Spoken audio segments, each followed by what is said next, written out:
Então o Patrick vai falar da importância do Corpo de Bombeiros e Letícia vai falar da Academia Paraense de Letras. Vamos lá, Patrick. Bom dia, Bom dia, me chamo Patrick, estou estreando hoje no roteiro, meu primeiro roteiro. Um pouquinho nervoso. Mas assim, para falar sobre o Corpo de Bombeiros, é preciso a gente fazer um pouquinho de uma contextualização histórica. Que ainda no período colonial, a forma de se combater incêndio, se apagar incêndio aqui, era feito por os aguaceiros, né?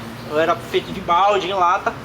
E também por uma bomba da marinha que existia na época. E logo depois também surgiu uma outra, que era da Companhia de Navegação e Comércio do Amazonas. E assim, uma forma de se alertar que tinha incêndio aqui era através dos sinos das igrejas. Existia 5 igrejas, que era a igreja da Sé, igreja de Santa Ana, Trindade, não, 4 igrejas, Trindade e a igreja de Nossa Senhora de Nazaré, a igreja de Nazaré. Só que assim, existia uma hierarquia entre elas. Quando era na primeira igreja, que era na Sé, era apenas 2 badaladas de sino. Logo na segunda igreja, 3 badaladas. Até chegar à igreja de Nazaré, eram 5 badaladas de sino, para se alertar que existia um incêndio dentro da cidade de Belém. E assim, como era que quando se controlava esse incêndio se avisava? Também todas as 5 igrejas aí já juntas, elas avisavam que elas badalavam o sino, avisando que tinha sido controlado.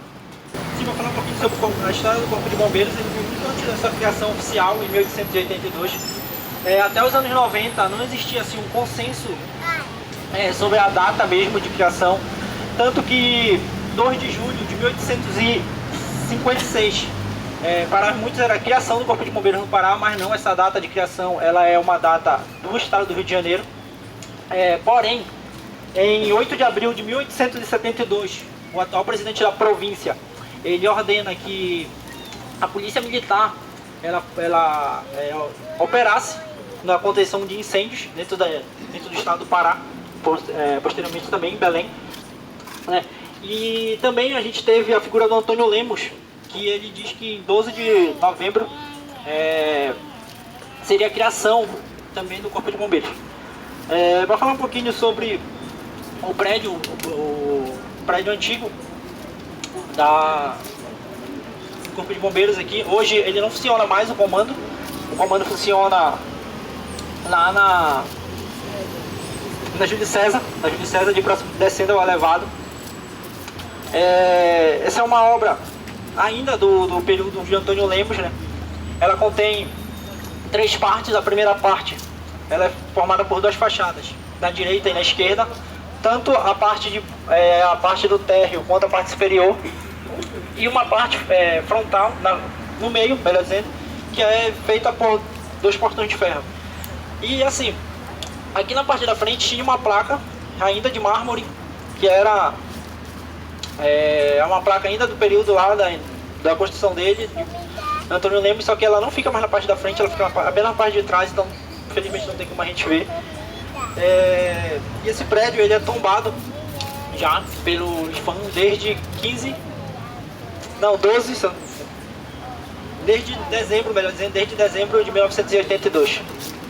É importante a gente ressaltar que a academia ela surgiu ali no final do século XIX, início do século XX, período da Belle Époque, economia da borracha, período em que a cidade de Belém estava ali sofrendo grandes influências advindas da Europa, principalmente da França. Então a ideia de se construir uma academia aos moldes europeus, naquela época representava sinônimo de grandeza, sinônimo de modernidade para a cidade de Belém, para uma capital que geograficamente estava distante ali do centro do país.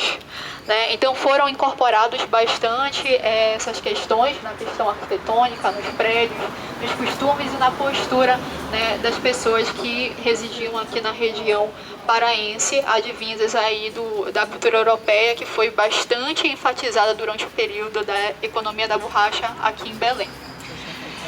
A Academia Paraense de Letras, ela tem hoje um papel fundamental na cidade de Belém, porque ela está diretamente vinculada às manifestações culturais, artísticas, literárias, e hoje ela pode ser considerada como um centro de memória para a nossa cidade, né? Pode-se considerar que antigamente ela era um local elitizado, já mais ali restrito para as pessoas que eram intelectuais, que tinham uma condição de vida mais elevada.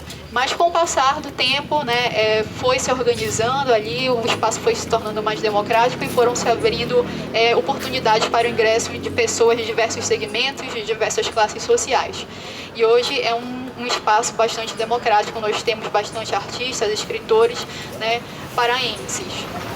E ela conta com um acervo riquíssimo, né? Podemos considerar que ela tem documentos valiosos que guardam o registro da nossa memória da nossa cidade, né? E, assim, ela não só está direcionada como guardar esses documentos, que hoje são pontos de pesquisas importantes para os estudantes, professores, pesquisadores, como também ela incentiva o surgimento de novos talentos através dos editais, através dos concursos que eles promovem anualmente.